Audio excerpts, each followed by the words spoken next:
बहुत समय पहले एक छोटे से गांव में एक कसाई रहता था, सदन कसाई।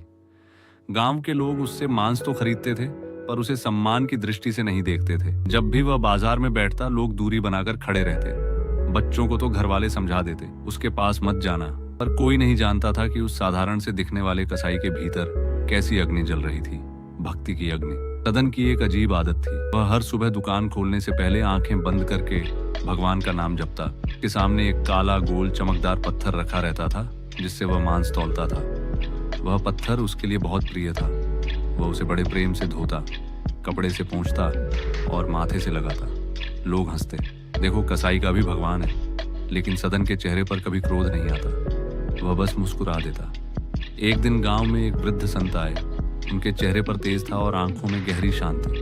वे गांव गांव घूमकर भक्ति का संदेश देते थे। वे बाजार से गुजर रहे थे। अचानक उनकी नजर सदन की दुकान पर पड़ी। उनकी दृष्टि सीधे उस काले पत्थर पर जाकर ठहर गई। संत ठिठक गए, उनका हृदय कांप उठा।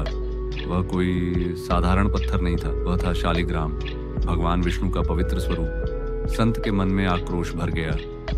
ये क्या अधर्म है, उन्होंने सोचा। भगवान के पवित्र स्वरूप से मांस तौला जा रहा है।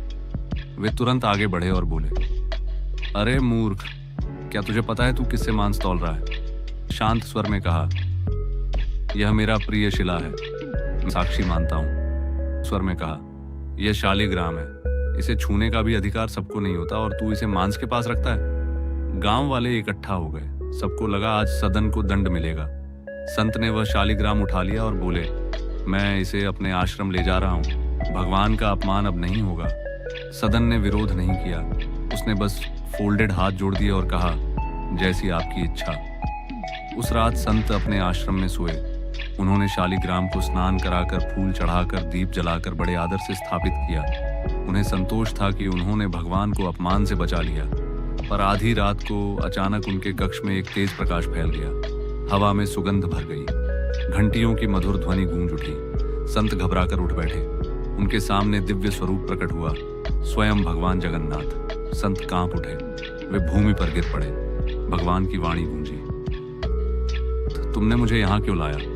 संत ने कांपते हुए कहा, प्रभु, मैं आपको उस कसाई के अपवित्र स्थान से बचाकर लाया हूं। भगवान की मुस्कान गहरी हो गई। अपवित्र स्थान? उन्होंने कहा, जहां मेरा नाम हर श्वास के साथ लिया जाता है, वह स्थान अपवित्र कैसे हो सकता है?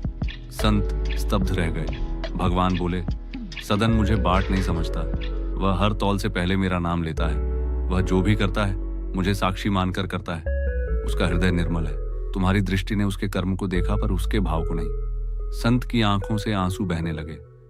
प्रभु, मुझसे भूल हो गई, उन्होंने कहा। भगवान बोले, यदि मुझे प्रसन्न देखना चाहते हो तो मुझे मेरे सदन के पास वापस ले जाओ।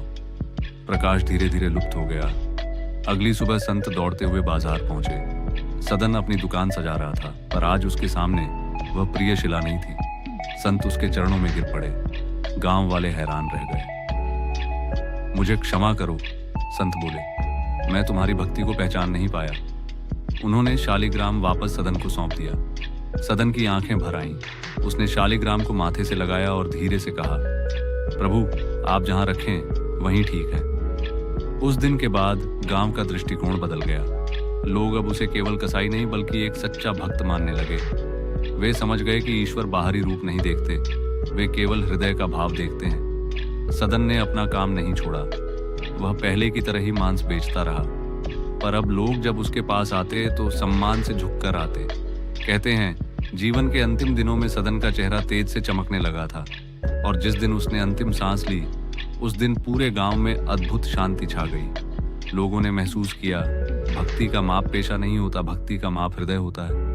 और आज भी यह कथा याद दिलाती है, ईश्वर वहां नहीं बसते जहां केवल आडंबर हो, वे वहां बसते हैं जहां सच्चा प्रेम और निष्कपट भाव हो।